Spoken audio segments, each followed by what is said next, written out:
before we get this debate round started, I'm sure it'd be very helpful for both debaters if we just heard a little bit more about yourselves, as well as any past judging experience that you might have, and anything that we can do to make this round easier for you to judge. I'm Janine Wilkins, and I like it when your arguments are persuasive and your taglines are complete. In other words, the tagline is not necessarily an argument. So just, have a tagline that's one word, it is annoying to me. So, but I have a lot of judging experience, and anything you do is fine with me. But that's what I like. I'm just saying what I like.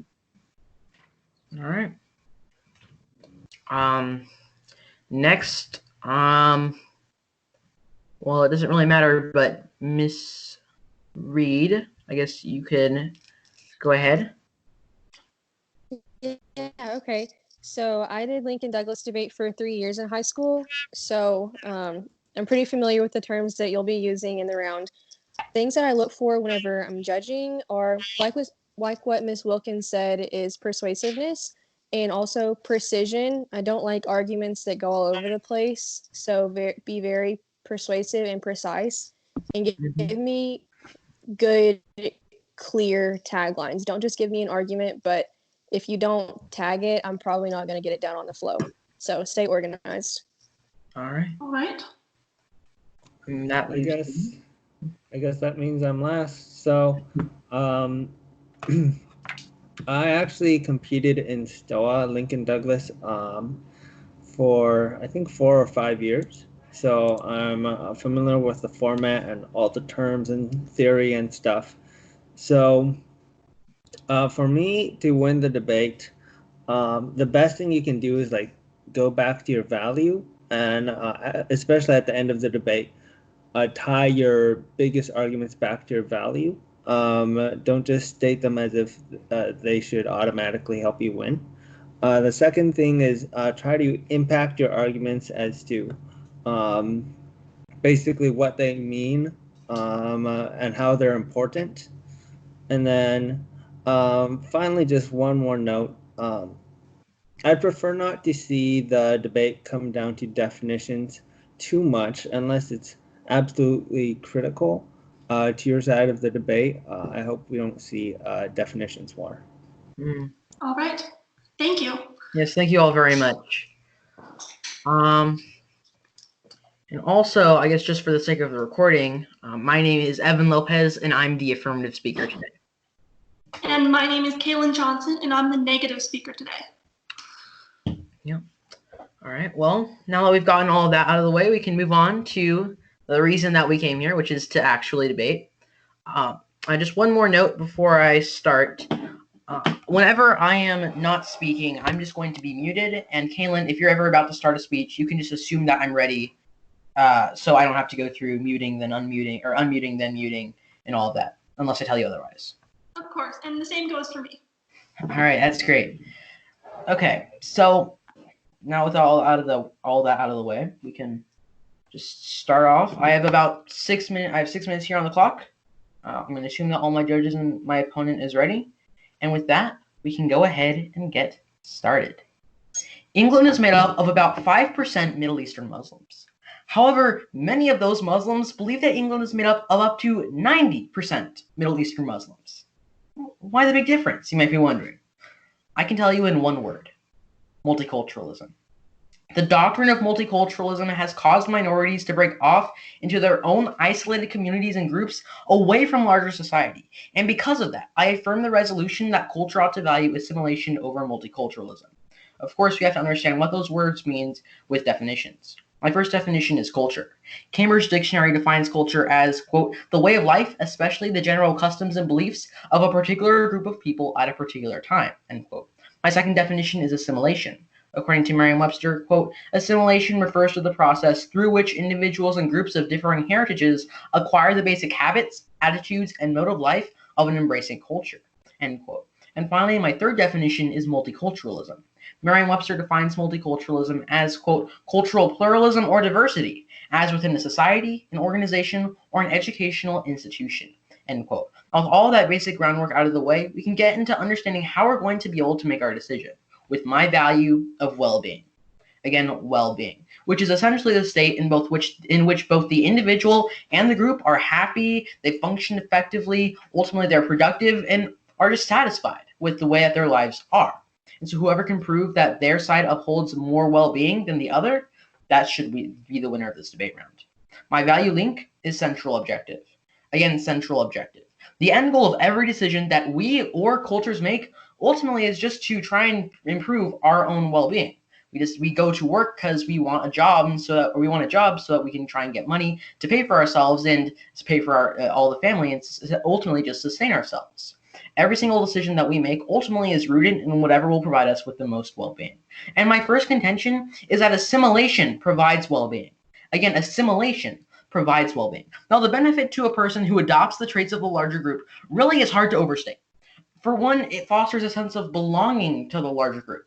Let's take an example. Let's say that you're an immigrant from one country with a very distinct culture, with its very distinct values and practices and a way of doing things. And then you move to this new country where everyone does something completely different with another very distinctive culture. And you very keenly feel that you are different from everyone else that you talk with and that you meet and that you interact with. Well, of course, what are you going to do to break that barrier? You have to assimilate. You have to be able to create some kind of bond, some kind of common ground between you and those that you are communicating with in order to build effective social relations and ultimately to socially connect with those around you. And not only does assimilation create bonds, legitimate mutual bonds between people, it also makes communicating with them much easier. Besides just learning the language, assimilation also is necessary to understand some of the more subtle forms of communication, like body language or habits or manners. All of those kinds of things are extremely important in how you assimilate and how you interact with others. And in fact, there's data to prove that those who assimilate do have an increased life satisfaction. My application or historical example is Germany. Again, Germany. In 2015, the Journal of Population Economics analyzed the effects of assimilation on individual well-being. And here's what they found. Quote, a positive significant association arises between cultural assimilation and immigrants' life satisfaction, even after controlling for several potential confounding factors, end quote. So in other words, the more an immigrant assimilated, the more life satisfaction they had. In fact, the immigrants themselves are the ones who understand the importance of assimilation the most. According to Deutsche Welle, a German news organization in 2016, quote, sociologist Sabine Picorni conducted extensive interviews with 3 groups of roughly 1,000 people each. The surveys indicated that first and second generation immigrants valued integration slightly more than anyone else. 83% of Germans with a migrant background thought that people coming to Germany should adapt their behavior to German culture, end quote. An overwhelming majority of German immigrants understand the importance of assimilation and directly valued it, ultimately showing that culture ought to value assimilation. My second contention is that multiculturalism harms well-being. Again, it harms well-being. By its very definition, it dissolves those shared unifying elements and paths of easy communication that bring people together. And with nothing to tie them together, people break off into individual isolated groups away from each other, into those that are like them. In England, that's exactly what's happened. My second application is England. Again, England. Former British Prime Minister David Cameron delivered a speech at a security conference condemning Britain for its multiculturalism, when he said, quote, we have encouraged different cultures to live separate lives apart from each other and the mainstream, end quote. And remember me talking about the 5% Muslims versus the 90% Muslims? Well, according to the Heritage Foundation in 2017, quote, harder to dismiss will be Dame Louise Casey's recent 200-page report in the UK. It found that some Muslim students are so segregated that they believe the country is 90% Muslim, end quote. And if we break that down, what it really means is that a lot of the Middle Eastern Muslims are not communicating or interacting with other people besides other Middle Eastern Muslims. They're getting outside and breaking that cultural barrier that lies between them and others. And that is extremely dangerous. According to the Canadian Broadcasting Corporation in 2018, quote, marginalization of any kind is bad for society. It creates exclusion, imbalance, envy, anger, ignorance, and more importantly, distrust. All of these can erode the vital social trust bonds which build larger communities, end quote. Because multiculturalism breaks people apart, while assimilation makes it easier for them to connect culture must value assimilation first. Thank you.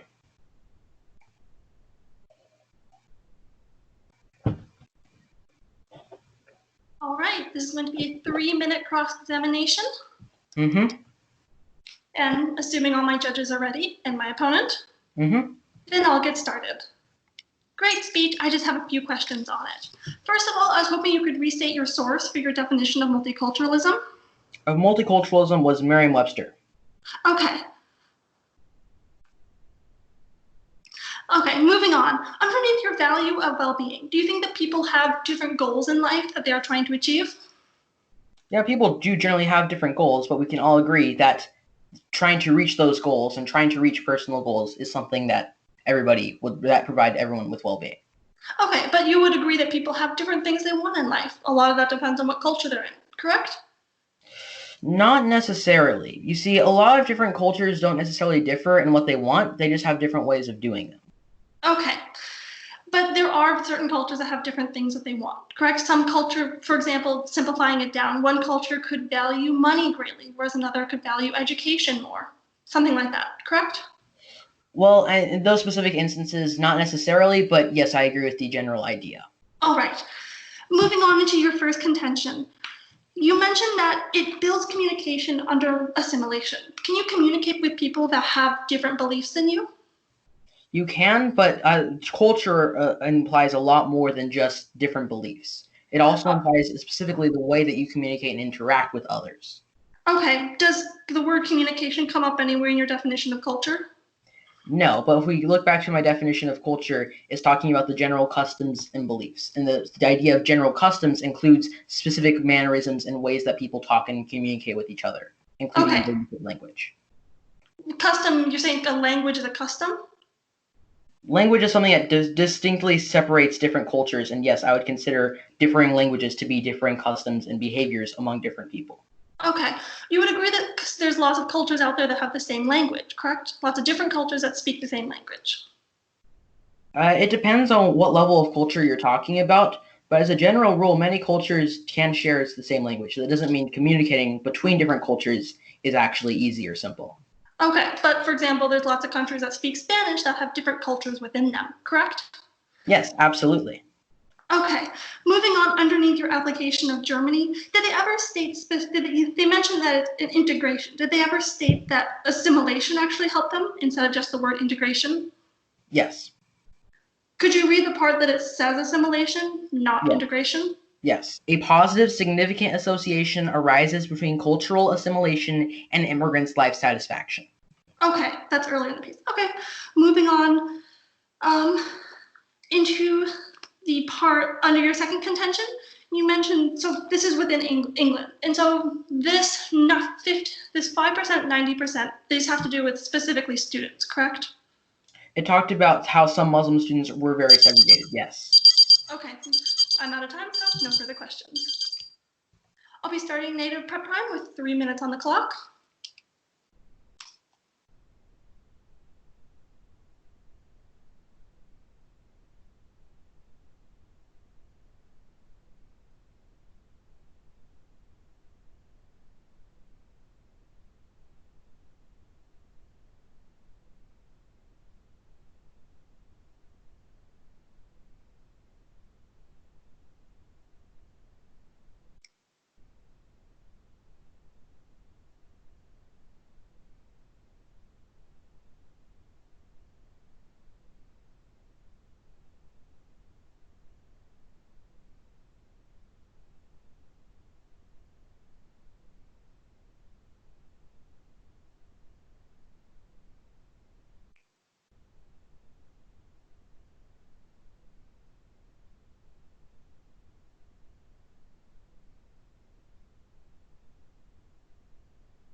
All right, this is going to stopping negative prep time with 124 left.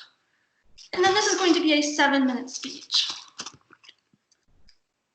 And assuming that all my judges and my opponent is ready, then I'll begin. We all should have the choice and the freedom to live our lives in the way we see as best. For this reason, I stand against the resolution that culture ought to value assimilation over multiculturalism. Addressing the definitions within this round, I agree to my opponent's definition of culture and assimilation, but would like to provide a definition of multiculturalism of my own. Multiculturalism, defined by Lexico powered by Oxford, is, quote, the presence of or support of the presence of several distinct cultural or ethnic groups within a society, unquote.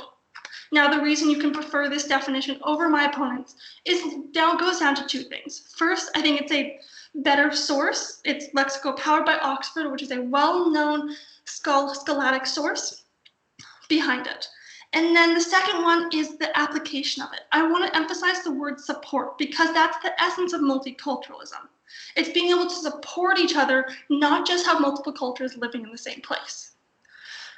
And that I will explain further on within my case.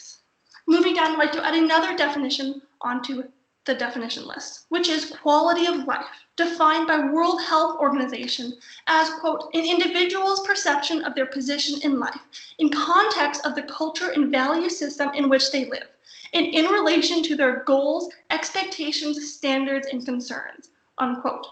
Now, this definition leads me right into my value of quality of life. Quality of life. Looking at my opponent's value compared to mine, you can see they are very similar in the majority of times.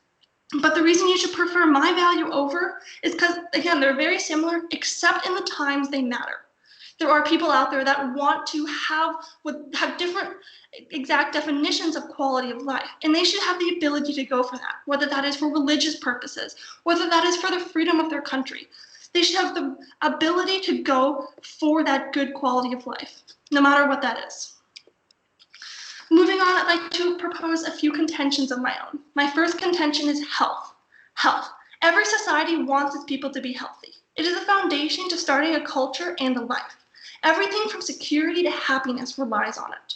Application, immigrants are healthier than other Americans.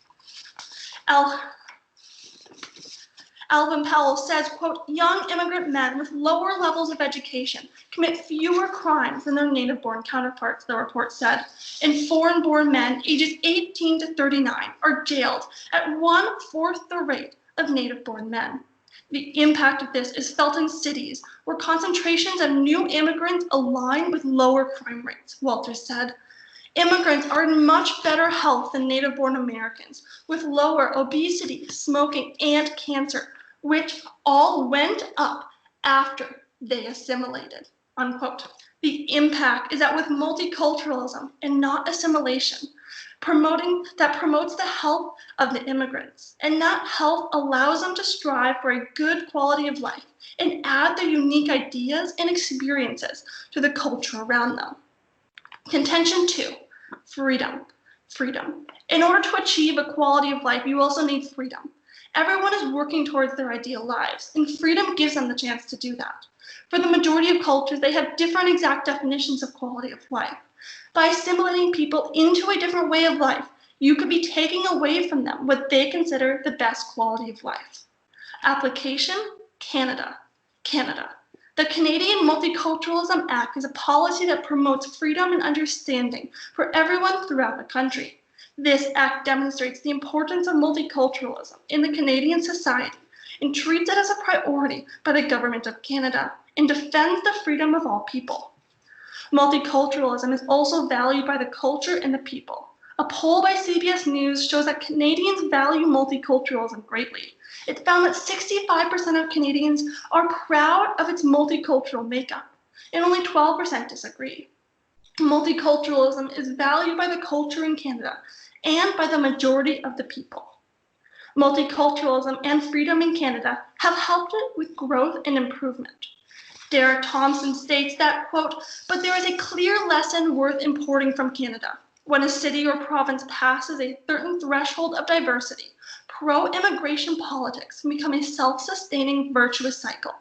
International research on xenophobia has found that whites who do not know many foreign-born people are more likely to fear their presence, while those who actually know immigrants are more likely to have positive attitudes towards them, unquote. The impact of this evidence is that with multiculturalism, people are more supportive of others and their differences and act in a more positive way towards them, which in turn can benefit the nation they live in. Along with their multicultural way of life, Canada is also an extremely successful nation in economics, health, and the general satisfaction of its people. Now that I've addressed my case, I'm going to move on to my opponent's case. I've already addressed the definitions and the value, which I think should be quality of life within this round. And moving on to his contention 1, he says that he mentions that when you come into a place, you are different.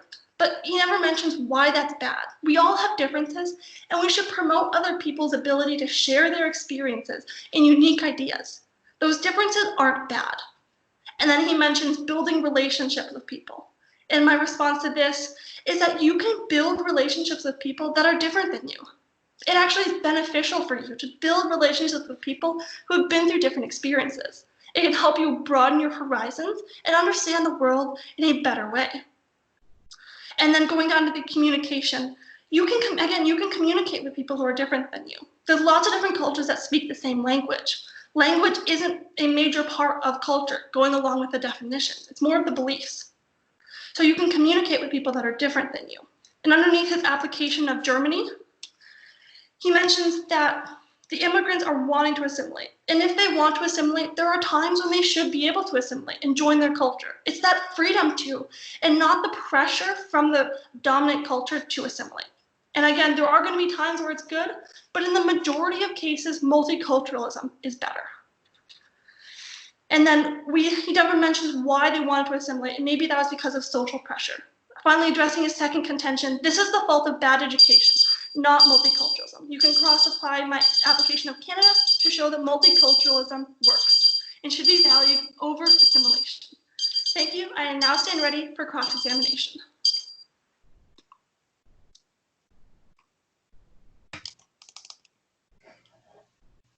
All right. If you're ready. Yes. All right. Let's get started. Now, you'd agree with me that if there's a dominant culture, it also means there's a minority culture, right? Generally. Right. So generally, is there ever an instance where there is a dominant culture but not a minority culture? I mean, I'm sure there could be little specific times, but I think in the majority of cases, yes. Right, That's why I said generally. So in the majority of cases, there is both a dominant culture as well as a minority culture. Yes, and both of them should be valued. Both of them should be valued and allowed to keep their culture. Okay, so in the United States, what exactly are immigrants assimilating to? Would you say they're assimilating to an American lifestyle? Yes, and a lot of within the United States, again, looking at the United States, it's quite a big country. And so we have different cultures within the different areas of the United States. But you'd agree with me that if we talk about an immigrant assimilating to the United States, it would mean assimilating to an American lifestyle, right? Yes. Okay. And let's move down on to a couple of other questions. You talked about your definition, and it's the presence of or the support of the presence of. Does your definition specify who exactly is supporting the presence of different cultures? I think this would be the majority culture in this case, because if they're supporting the minority culture, then the minority culture is not feeling isolated or excluded. Instead, they're being included and valued for their differences instead of being pressured into changing. Okay, so it's your position that when the dominant culture values multiculturalism, it means respecting the differences of the minority culture and accepting them for who they are. Generally, yes, I think so. And of course, there are instances where the minority culture is bad, but I think we're looking at the majority of cases. Okay. So then next you talked about the idea under Canada about how you need to be able to know the immigrants and how you know them and how you're less fearful of them, right? Mm-hmm. Now, wouldn't you agree with me that in England, when they valued multiculturalism, it led to an isolation and breaking off of different groups, which led to distrust and fear among the different groups because they were not in contact with each other? I think that goes down to the fact that they weren't supporting the minority group, which is why I emphasized that. And when you're supporting them and knowing them, then you're less fearful of them, which So in it's your turn is a position- virtuous cycle. So it's your position that because the English people did not like the minority culture, it was not an example of multiculturalism occurring in England. I don't think it's an example of them not liking them. I think it's an example of them just sticking to their own culture, sticking to the side. And then I think if I'm going to make a reference on it, it's like somebody living on your land and you not talking to them versus somebody living on your land and you inviting them to your house and having and understanding who they are. So it's your position that multiculturalism is only multiculturalism if it works out and everyone gets along together. Again, there's always going to be exceptions, but I think that's what I'm going for in this round, and that's what multiculturalism in the end will bring. All right, no further questions. I'm going to go ahead and start 3 minutes of prep time as well.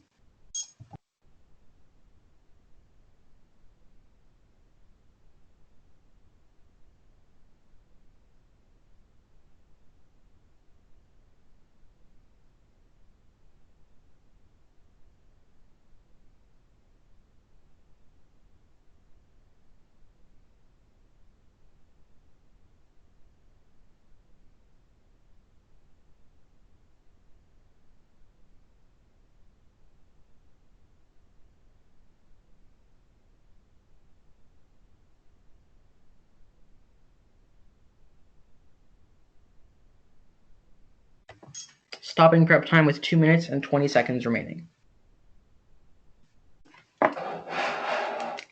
Okay. This will be a 4-minute speech. I'll assume that both my judge and my opponents are ready, and with that, we can go ahead and get started. The evidence suggests that fewer and fewer of us are living in multicultural neighborhoods, says Alan Gregg, who has written about geographic concentrations of immigrants. We have allowed it to slide into self-segregated communities isolated along ethnic lines. End quote. This comes from the Globe and Mail, a Canadian news source talking about little ethnic enclaves, which are essentially just little isolated, concentrated spaces of immigrants who all share one culture, ethnic enclaves. And they're talking about the idea of the explosion of ethnic enclaves or communities of highly concentrated people with only sharing one culture, not interacting with each other. Alan Gregg, who's written specifically and specializes specifically in geographic concentrations of immigrants, which is what this resolution is generally talking about, or at least the impacts of it, explains that multiculturalism ideally might be talking about we all get along together, but realistically, even in my opponent's most ideal form, never will work. It's my position, too, that when we try to value multiculturalism more than assimilation, it doesn't work. Let's start off with a couple of responses. Starting off with the value, I'm going to agree because I don't really quite see a difference between well-being and quality of life, and the difference is very small. Let's move on to her definition. And she said presence of or support of presence of. My response is unrealistic. Again, unrealistic. Essentially what she said was that, well, they only have to, if you're not supporting them, then it's not multiculturalism. But I completely disagree. You can have ideally, multiculturalism will mean the support of different groups. But realistically, it doesn't look like that, like in England, which I'll be getting to in a little bit later. Actually, let's move on to my case. She talked about you share ideas, you can build relationships with people who are different, and you can communicate with them. Now, I have one response to all three of these. Again, that is unrealistic. Again, unrealistic. I agree. Ideally, you will communicate and talk with people who are different from you. But realistically, it doesn't work like that. If you have someone who is of the very same culture with, someone that you get along with, someone that you understand, someone who shares some of the same values as you, and then you also have someone who doesn't have any of those things, who are you going to be friends with if you had to pick one? Of course, the one that you get along with. And that's the exact same in how people choose their relationships. They're not going to talk with each other if they can't understand each other, if they don't agree with each other. Yes, some of that dialogue does happen occasionally, but when we talk about the people as a whole, it's very unrealistic, leading to the outbreak of different culturally isolated groups, like in England, which is actually next. And she talked also about you need the freedom. I'll be responding to freedom a little bit later. In response to how there is bad education in England, my response is no link. Again, no link. She essentially said that, well, there's bad education, but she didn't explain why. And she also said, look to Canada, and I'll be responding to Canada a little bit later as well. Let's move on to our contention about health. My response is specific to the United States. Again, specific to the United States. I agree. When people assimilate to the United States lifestyle, it might mean that they get less healthy. That's just a problem with the United States lifestyle and not a problem with assimilation as a process. Assimilation as a process means taking on the characteristics of another culture. And if that other culture has less healthy characteristics than the one you had before, you're going to get unhealthier, just like in America. Let's move down to our second contention. I have a couple of responses. My first response is doesn't specify culture. Again, doesn't specify culture. She essentially assumed that it was the dominant culture that is valuing assimilation, and that if culture values assimilation, it must mean that you're being pressured into something you don't like. That is not the case, because there's also a minority culture that the resolution could equally apply to, meaning it's the minority or the immigrants themselves choosing. My second response is that assimilation does not mean no diversity. Again, it does not mean no diversity. It says assimilation over multiculturalism, not without. My response to Canada is Canada has fragmented. Again, it has fragmented. Ideally, a multiculturalism will work. But even in Canada, you see ethnic enclaves and isolated groups exploding, leading to fear and mistrust. Thank you.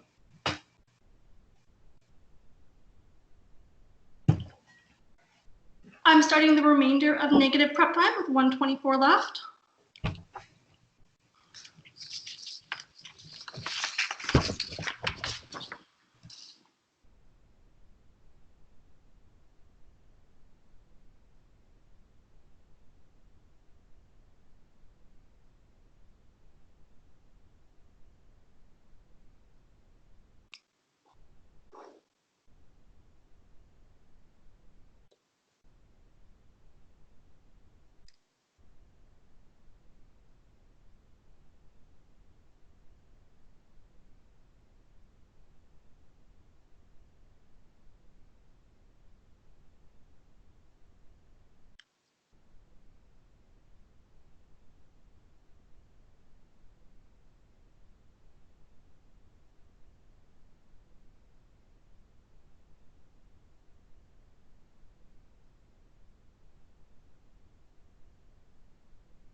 All right, this is going to be a 6-minute speech.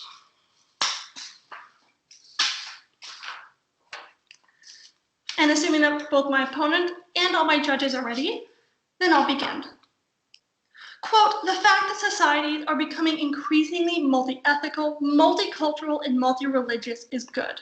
Diversity is a strength, not a weakness, unquote. Antonio Guterres. Because I agree with Antonio that multiculturalism is a strength, that I negate the resolution within this round. I'll be addressing my opponent's case while bringing up some voting issues of my own. First, going into the whole idea when he mentions ideal versus realistic. He mentions this throughout the speech, so I'll be addressing this all right now. The first part of it is that underneath the definition, he said it's unrealistic to have support. But my response is simply Canada.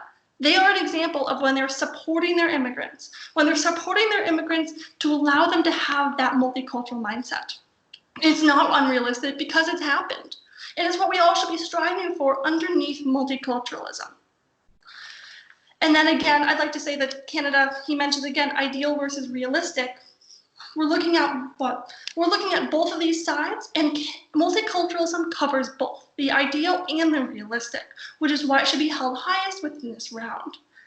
And then finally, he mentioned that we're addressing his contention with he's getting along with different people, and then you would segregate into isolated groups. And I'd say this is not usually the case. For me, for an example, I have a friend who is part of a Russian culture, where I'm part of a different culture.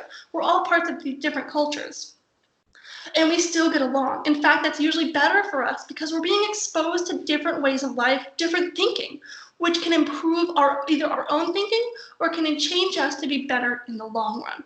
So that's showing us that multiculturalism is better for us in the long run. And again, cross-applying Canada. And then he mentions isolated groups. I say, going along with my definition, we're supporting each other, which doesn't mean we break off into isolated groups. And even if we do, if the people, those specific groups want to, why not let them, if it helps them, if that's what they want? Why constrict them to being part of this major culture when they want to be in an isolated group? Moving on to address his application of Germany, again, I'd like to say that this could be because of social pressure. There were other issues there, and if they wanted to, they could. That's their freedom to choose. Finally, going on to address my first contention of health, where I'll be addressing my first voting issue within this round, which is concrete benefits. Concrete benefits. He says specific to the US, but I'd like to mention that it's not specific. All these immigrants that are judged in this study were coming from all over the place. In fact, the US isn't where smoking is the most prevalent. It isn't where cancer is the most prevalent, but it's still increasing after they assimilated. European immigrants are a significant portion that come into the US, and smoking is more prevalent in Europe, but it still got worse when they came into the US, showing that assimilation does hurt these immigrants, hurts their health, which is a concrete benefit to show you multiculturalism is better for them. Moving into the freedom point. He says, doesn't specify culture, and then my response to this is there is a specific Canadian culture that values it. And then finally he says Canada has fragmented. But I'd like to say it really hasn't. In fact, Canada, according to the OECD, that says, quote, when we asked to rate their general satisfaction with life on a scale from 0 to 10, Canadians gave it a 7.4 grade on average, higher than the OECD average of 6.5. Canadians are doing quite well, and they have very similar above average grades with education, water, all these other elements, so they are quite successful. In multiculturalism, part of their identity is contributing to that success and that general life satisfaction of the people. Now finally, moving on to, I'd like to address some voting issues. My second voting issue within this round, I already gave you my first, concrete benefits underneath my health point. My second one is the affirmative burden. The affirmative burden. The affirmative has the burden of proof to show you, without a shadow of a doubt, assimilation is better for these people in the majority of cases. And I've shown you through freedom and through health that this is not the case. Instead, multiculturalism gives the better outcome to the immigrants. And then again, I'd like to address the fact that multiculturalism is supporting. It's a realistic expectation for us to get out of our lives. In fact, within this resolution, we're trying to find what's best for a culture. And if what's best for a culture is to support its immigrants, then that's what they should do. This won't end in isolated groups. And even if it does, those will be minority cases because those people wanted to be in isolated groups. So why not let them? If that's what gives them the best quality of life, then that's what they should be allowed to have. So again, going over my voting issues, concrete benefits from health and from freedom. The freedom to do what you want with your life. That ties back into my value of quality of life. It improves the quality of life of the people. And then multiculturalism supports also ties back into my value of quality of life because it's supporting other people, giving other people the opportunities. Allowed to communicate with other people who are different, not wishing them to conform to that culture, but instead giving them the chance to stay themselves, have that freedom to do what they want with their life, and help the culture around them grow and improve because of that. So for all the 3 voting issues I've given today, and the proof that assimilation should not be valued over multiculturalism, I urge you to vote for the negative. Thank you.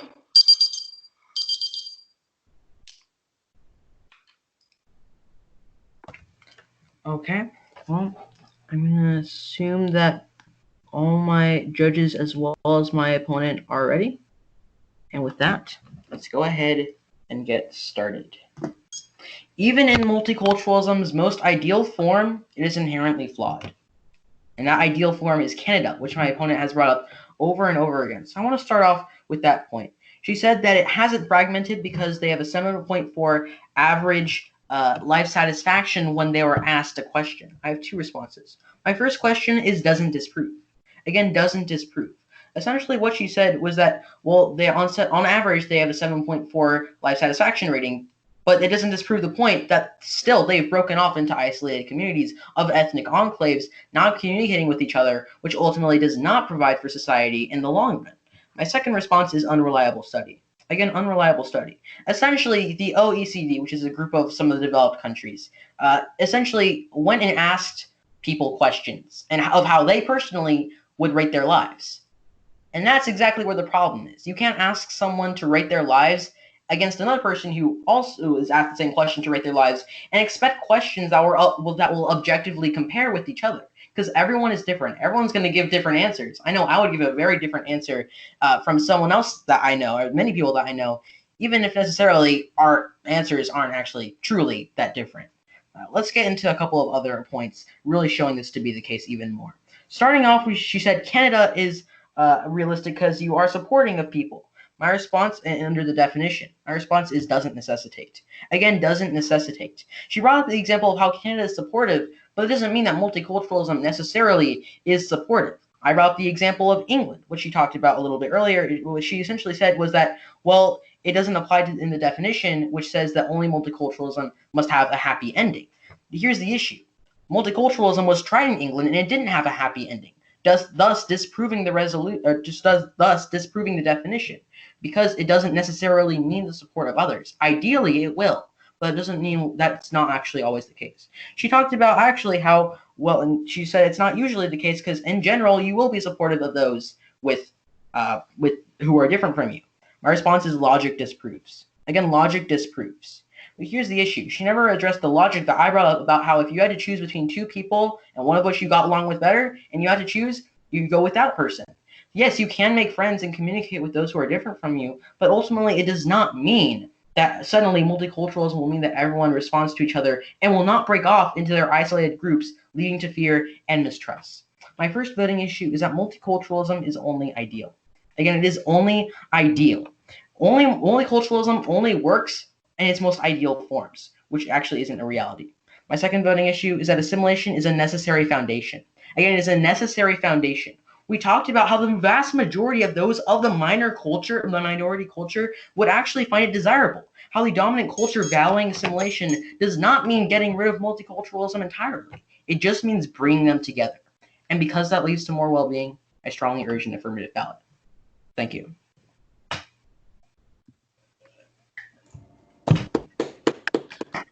Great job. Thank you, you too. Great job. And Great thank job you for all of both our of you. judges. Thank you all very much. Good job. Yeah, good job, guys. Good luck. Thank you. Thank you very much.